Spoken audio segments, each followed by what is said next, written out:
Bien, seguimos entonces ahora con la resolución de triángulos. En este vídeo va a ser muy cortito porque solamente vamos a dar las relaciones que hay en un triángulo que no sea rectángulo. Esas relaciones las utilizaremos para resolver un triángulo. En el vídeo anterior hemos definido seno, coseno y tangente de ángulos que son mayores de 90, ¿vale? Están entre 0 y 360, por lo tanto los podemos utilizar. Ahora mismo, ¿qué conocemos de un triángulo que no sea rectángulo? De un triángulo que no sea rectángulo solo tenemos una relación. La suma de los tres ángulos es 180. No tenemos nada más. La relación que teníamos entre los lados, que se llamaba teorema de Pitágoras, aquí no existe, porque aquí no hay hipotenusas ni catetos, ¿vale? Aquí tenemos un triángulo republicano, no hay nada especial, ¿eh? Aquí no hay reyes como hipotenusas, ni catetos como catetos. Simplemente tenemos tres lados y tres ángulos. Tenemos que buscar relaciones. Entonces, vamos a buscar una primera relación. La primera relación hacemos lo siguiente. Cojo un triángulo cualquiera, y por uno de los vértices trazo la altura h. La altura h. Al formar la altura h, se me forman dos triángulos rectángulos. ¡Oh, qué bien! Dos triángulos rectángulos. En uno de ellos tengo un ángulo de los de antes y un lado de los de antes. Ahí A, A y B están aquí. Y está H, que es la altura. En el otro triángulo tengo otros dos datos de los de antes. Tengo B y A. Tengo B y tengo A. A este trocito de aquí le llamo X. Le llamo X. Como todo esto era C, ¿cuánto valdrá esto? Pues C menos X. Dos triángulos en los que esto es A, esto es B, esto no es el ángulo C, ¿vale? Esto no es el ángulo C, es otro distinto. Es un ángulo C1 y un ángulo C2. No son el ángulo este era todo esto. Y no es por la mitad, no es la mitad. Ojo que la altura no divide el ángulo por la mitad, Esto es un ángulo y esto es otro. No tiene nada que ver con el anterior. Entonces, en los dos nuevos triángulos aparece la H. ¿Qué razón trigonométrica me relaciona esta A con esta B con esta H? Cateto opuesto e hipotenusa. Aquí sí que puedo utilizar las razones trigonométricas de los triángulos rectángulos. El seno de A es H partido por B. Cateto opuesto entre hipotenusa. En este otro triángulo, lo mismo.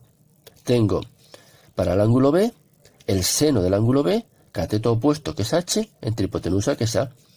De tal manera que aquí tengo relacionados esos elementos que participaban en el triángulo anterior. Los ángulos A y B y la altura H. Y los lados A y B. Ahora lo que voy a hacer, como esta H y esta H son la misma, despejo H aquí, despejo H aquí y las igualamos. ¿Cuánto vale aquí H? La B que está dividiendo pasa multiplicando. H es igual a B por seno de A. Y aquí H es A por seno de B, pasando la A aquí, multiplicando. Perdón. H es A por seno de B. Las dos H tienen que ser iguales. Por lo tanto, tengo que esto es igual que esto. Aquí tengo la relación. B por seno de A es igual a A por seno de B. Pero resulta que los ángulos A y B no pueden ser ni 0 ni 180. Por lo tanto, seno de A y seno de B no pueden ser 0. Si no pueden ser 0, los puedo pasar dividiendo. Seno de A lo paso dividiendo aquí con la A y seno de B lo paso aquí dividiendo con la B. Y me quedaría que A partido de seno de A es igual a B partido de seno de B. Esta es la relación que surgiría. Y todo esto ha surgido tomando la altura que pasa por C. Si en vez de tomar esta altura que pasa por C, hubiésemos tomado la altura que pasa por A o la altura que pasa por B, me habría salido lo mismo, pero participando en vez de A y B, participaría C con alguno de los dos, con A o con B. O sea, que el cociente este, A entre seno de A y B entre seno de B, también coincide con C entre seno de C. ¿De acuerdo? Esto de aquí es una relación entre lados y ángulos en la que intervienen los senos de los ángulos. Por lo tanto, si intervienen los senos de los ángulos, ¿cómo le vamos a llamar? Teorema de los senos. Teorema de los senos dice que en un triángulo cualquiera, el cociente entre un lado y el seno del ángulo opuesto se mantiene constante. Bien. El segundo teorema que vamos a ver, si el anterior era el teorema de los senos, este es el teorema del coseno, en singular, porque en una fórmula solo aparece una vez el coseno. Teorema del coseno, no lo voy a demostrar, tiene una demostración preciosa, sobre todo la geométrica, pero no la vamos a ver. No interesa ponerla aquí, tampoco nos va a servir de mucho. Lo importante es poner la relación y utilizarla.